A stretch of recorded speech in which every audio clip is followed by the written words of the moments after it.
lafaha.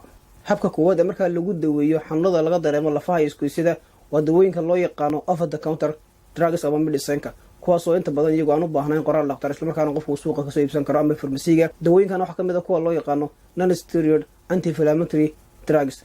dawooyinka inta badan waxa kamid ah dawada caanka ee loo yaqaano ibuprofen iyo sidoo kale aspirin. dawooyinka shaqadoodu waxa tahay inay hoos u dhigaan bararka. waxa kale qofku isticmaali karaa dawooyinka kamid tahay paracetamol oo iyaduna sidoo kale hoos u dhigaysa xanuunka marka qofku dareemayo.